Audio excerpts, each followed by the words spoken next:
Fala, meus amigos, tudo bem com vocês? Vamos dar sequência aqui ao nosso estudo do processo civil. Lembrando que nós estamos estudando o cumprimento de sentença das obrigações de fazer e não fazer. Não sai daí, que eu volto já já.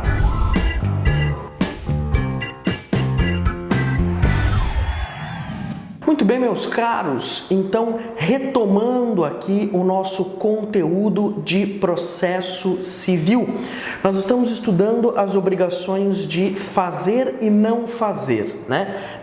Especificamente, estamos falando do procedimento no cumprimento de sentença dessas obrigações.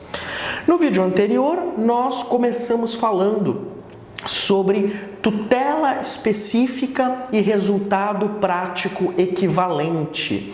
E aí nós vimos que o Código de Processo Civil ele é muito claro ao preferir sempre a tutela específica. Então, em primeiro lugar, busca-se a tutela específica e só na sua impossibilidade busca-se o chamado resultado prático equivalente. Muito bem, acontece que existem certas situações, existem certas obrigações em que eu não consigo ter um resultado prático equivalente. Então, em algumas situações, em alguns casos, o resultado prático equivalente não é possível. E é a partir daqui que nós começamos o nosso estudo. Vou chamar a nossa lousa para a gente começar a trabalhar. Muito bem, galera. Então, só para a gente recapitular, nós vimos que o CPC prefere a chamada tutela específica. A tutela específica, ela vem em primeiro lugar. E a tutela específica, ela é a obtenção da obrigação tal como ela tivesse sido prestada pelo devedor. Tudo bem? Então, se eu condeno, por exemplo, uma casa noturna a não fazer barulho, né? A partir do momento que a casa noturna para de fazer barulho, como está sendo exigido dela, eu tenho a tutela específica. Porém, às vezes a tutela específica não é possível. E aí parte-se para o que o código chama de resultado prático equivalente. E o resultado prático equivalente, ele vem em segundo lugar, ou seja, só quando a tutela específica não for possível. No resultado prático equivalente, você procura alcançar o mesmo efeito prático, só que por outras vias executivas. Então, se o juiz condena a casa noturna a parar de fazer barulho e a casa noturna não para, o juiz então determina, por exemplo, a apreensão dos aparelhos de som da casa noturna. Pronto, resultado prático equivalente. Parou o barulho. Tudo bem? Parou o barulho, que era, afinal de contas, o que se pretendia. Acontece que nem sempre o resultado prático equivalente ele vai ser possível, ok? Quando eu estiver diante daquelas obrigações de fazer ou não fazer, naturalmente,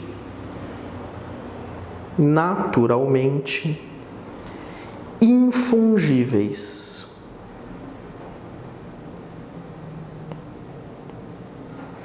Então, o resultado prático equivalente, ele não vai ser possível quando eu estiver diante das obrigações de fazer ou não fazer naturalmente infungíveis ou faticamente infungíveis, que são aquelas obrigações em que a prestação não pode ser cumprida por um terceiro. Então o que acontece? Eu contraí a obrigação esperando que aquele devedor específico a cumprisse, né? Então somente o adimplemento específico é possível, né? A obrigação ela foi contratada intuito personae, então não dá para outra pessoa realizar. Percebeu? Então não tem como, por exemplo, imagine que eu contrato, aí vem aqueles exemplos da doutrina, né? Eu contrato o Roberto Carlos, o cantor, né, para fazer um show. Eu contrato a Anitta para fazer um show. Aí depende do gosto musical, né? E aí no dia lá do show, no dia do espetáculo, a pessoa não vai, o Roberto Carlos não vai, a Anitta não vai. Veja, não me interessa que o show seja feito por um cover. Isso não me interessa. Somente o adimplemento específico me interessa. Porque aquele devedor, ele tem características específicas, ele tem características próprias que fazem com que eu me interesse por ele. Então não adianta me mandar um cover, não adianta me mandar um terceiro, porque essa obrigação não vai poder ser cumprida por ele. Tudo bem?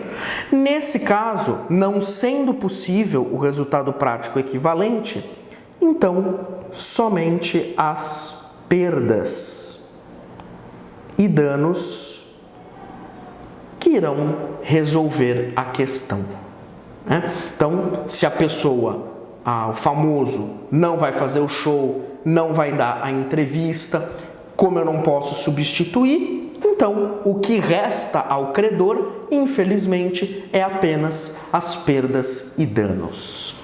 Ok? Perceba então que o resultado prático equivalente, ele não é possível. Muito bom. Falando agora, de forma um pouco mais específica,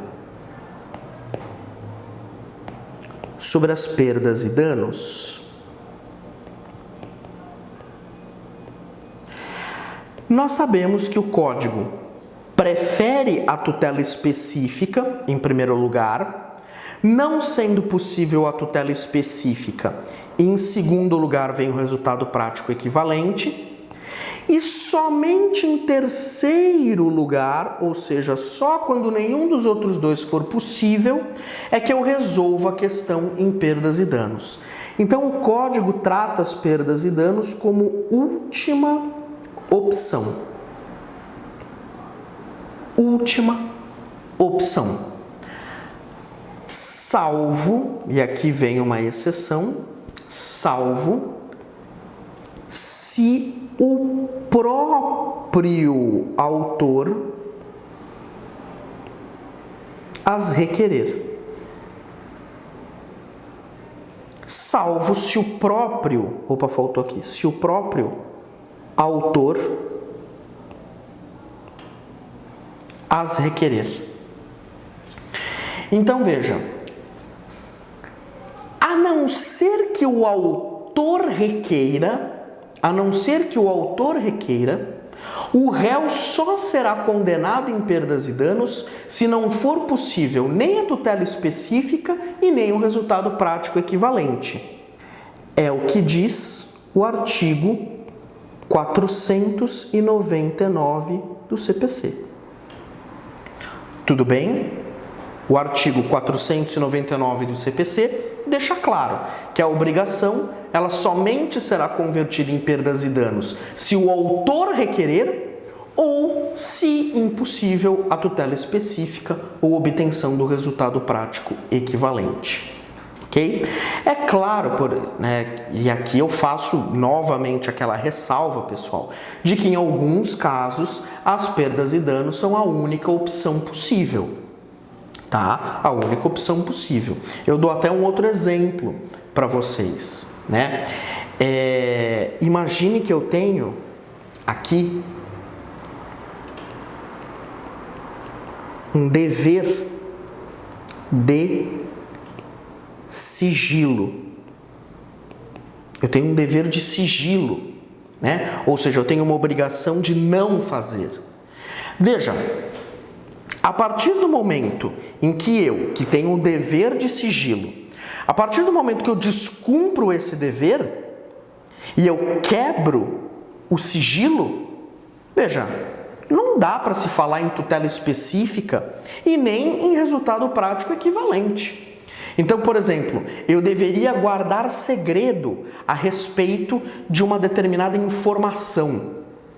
A partir do momento que eu abro a boca e eu começo a difundir aquela informação, veja, eu descumpri a obrigação. E é claro que aqui nessa situação eu não tenho como desfazer o que está feito. Né? Eu não tenho como desfazer o que está feito, porque aqui eu vou ter uma obrigação de não fazer instantânea.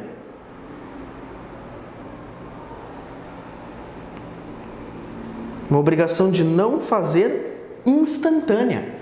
E as obrigações de não fazer instantâneas, elas não admitem nem tutela específica e nem resultado prático equivalente. Aí, só as perdas e danos que resolvem mesmo. Tudo bem? Porque não tem como eu desfazer uma obrigação de não fazer instantânea. É só você pensar no dever de sigilo. A partir do momento que eu revelei o segredo, não dá para desfazer. Não dá para desdizer, não dá para a pessoa desouvir o que ela ouviu, enfim. Né? Agora, é claro que, e aqui eu faço uma observação, pode haver desfazimento nas obrigações de não fazer permanentes. Tá? As obrigações de não fazer permanentes, essas permitem desfazimento. Tudo bem? Essas permitem desfazimento. Agora, as obrigações de não fazer instantâneas, aí não. Tudo bem? Agora, professor, então imagine que no processo houve o inadimplemento da obrigação, né? Como é que se dá a apuração das perdas e danos? Os valores a título de perdas e danos, né? Como é que eu apuro? Resposta: a apuração ocorre em sede de liquidação de sentença.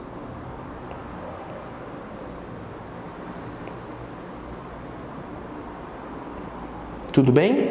Então, no bojo de um processo em que houve o inadimplemento da obrigação, os valores a título de perdas e danos são apurados em liquidação de sentença. Tudo bem? Tranquilo? Maravilha. Bom, existe ainda um outro tópico que eu acho importante nós trabalharmos, que é o tópico referente à astrente.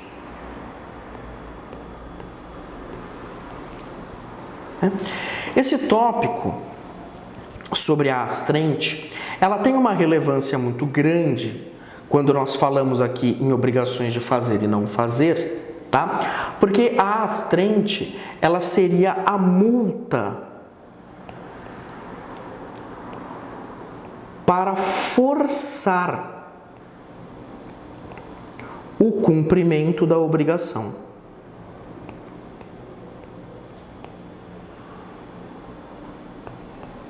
Então, a astrente é a multa que se impõe para forçar o cumprimento da obrigação. Né? Essa astrente aqui, majoritariamente na doutrina, tá? Doutrina majoritária, entende que a natureza dela é coercitiva.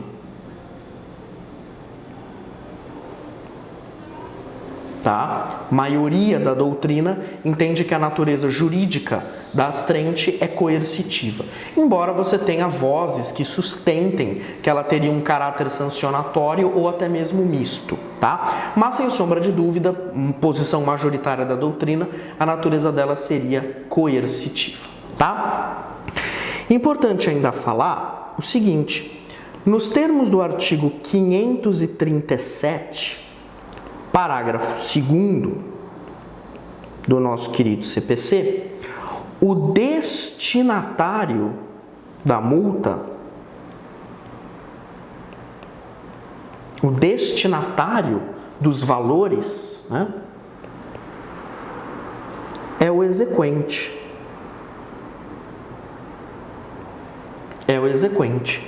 Então, de acordo com o 537, parágrafo 2º, os valores são destinados ao próprio exequente. Tudo bem? Então, o que acontece é o seguinte: o juiz, ele determina o cumprimento de uma obrigação de fazer ou não fazer. Tá? Quando o juiz determina o cumprimento de uma obrigação de fazer ou de não fazer, ele também fixa um prazo para que o devedor cumpra com a obrigação. Se esse prazo for descumprido, haverá a incidência da astrente. Tudo bem? Haverá a incidência da astrente. Tranquilo? Maravilha? Muito bem. Ainda falando sobre astrente. Como se dá, professor, a execução? Como se dá a execução da astrente? Bom, de acordo com o CPC 2015, essa multa ela pode ser exigida imediatamente. Tá? Então é bom que fique claro que, de acordo com o CPC 2015, essa multa pode ser exigida imediatamente. O que acontece é que o levantamento dos valores precisa aguardar o trânsito em julgado. Tudo bem? Então, regra, essa multa ela pode ser exigida imediatamente. Só que o levantamento dos valores precisa aguardar o trânsito em julgado. Tranquilo? Muito bem. Professor, me diga uma coisa. E se houver reforma da decisão? E se houver reforma da sentença? O que acontece? Bom, havendo reforma da sentença, havendo uma mudança da decisão, o valor da multa será devolvido ao executado. Ok? Então, havendo reforma da sentença, o valor da multa é devolvido ao executado sem prejuízo de perdas e danos. Tudo bem? Tranquilo? Muito bom. Outro detalhe. Professor, vou passar para cá, ainda falando sobre astrente. E o valor da multa? Como é que fica o valor dessa multa, né? Porque, veja, infelizmente, não existe critério legal, tá? Sobre esse tópico, não existe critério legal. Então, o que acontece? O valor da multa deve ser fixado pelo juiz, conforme o caso concreto. Tá? Então, o valor da multa ele é definido pelo juiz conforme o caso concreto, levando-se em consideração a regra da proporcionalidade.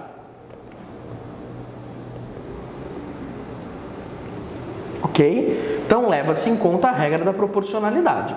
Então, o que é preciso verificar é a capacidade econômica da parte,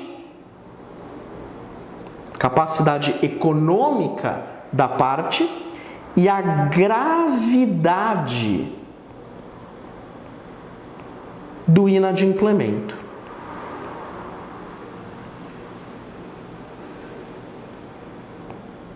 Tudo bem? Então, verifica-se a capacidade econômica da parte e a gravidade do inadimplemento para fins de cálculo do valor da multa. Tudo bem? Tranquilo? Isso aqui acaba gerando um grande problema no âmbito dos juizados. Porque no âmbito dos juizados tem aí uma grande discussão, tem uma divergência. Porque parte da doutrina entende que o valor da multa não poderia ultrapassar o teto dos juizados, né? E para outros doutrinadores não haveria esse limite, não seria preciso observar esse limite, tá? Então, é uma polêmica que existe aí no âmbito dos juizados. Tudo bem? Tranquilo? Um outro detalhe importante.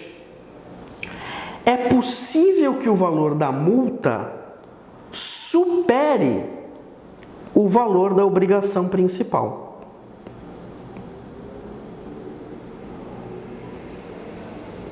Tudo bem? É possível que o valor da multa supere o valor da obrigação principal. Isso é uma coisa que geralmente me perguntam, professor, o valor da multa pode superar o valor da obrigação principal? Pode.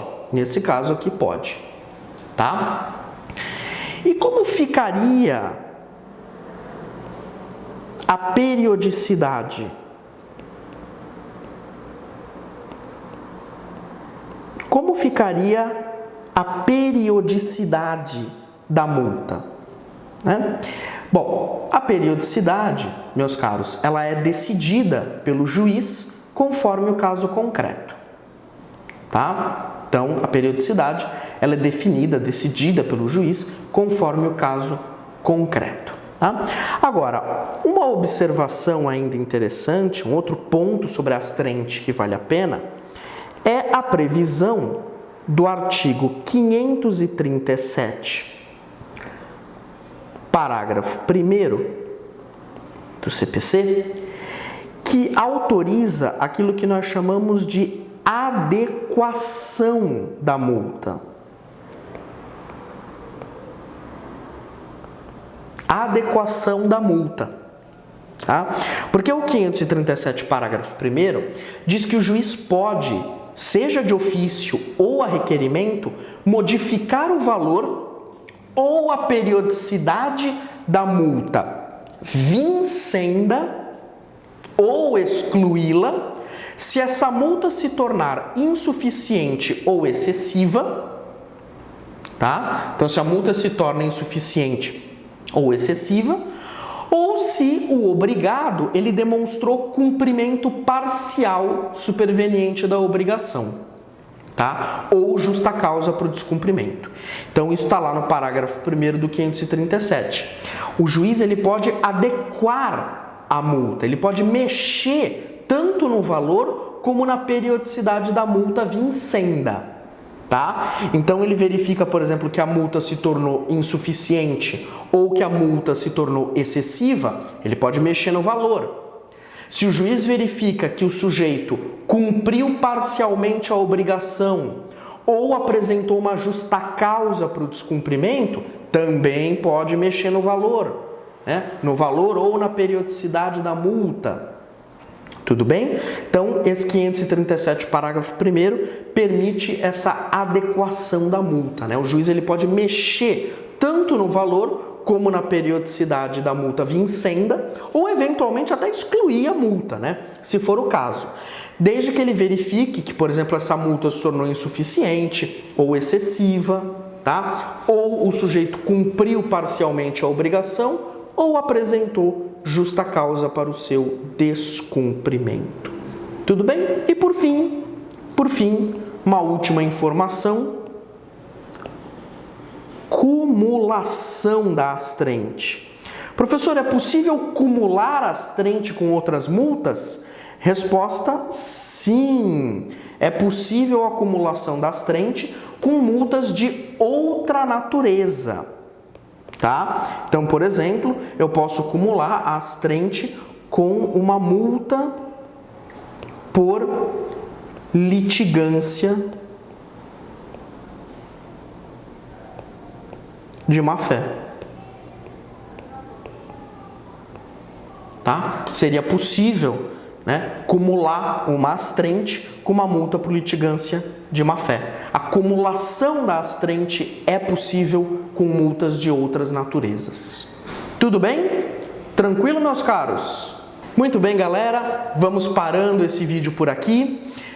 Falamos sobre bastante coisa, né? Enfocamos aí a multa, enfocamos a astrente, várias informações importantes sobre essa multa que tem por objetivo forçar o cumprimento da obrigação, né? E que na prática, muitas vezes, se mostra como um instrumento bastante útil, né, para forçar o devedor ao cumprimento da obrigação. Tá bom? Meus caros, ainda temos coisa para falar sobre o cumprimento de sentença, das obrigações de fazer e não fazer, e por isso eu já deixo aqui o convite para o nosso próximo vídeo. Tá bom? Espero vocês lá, forte abraço e bons estudos!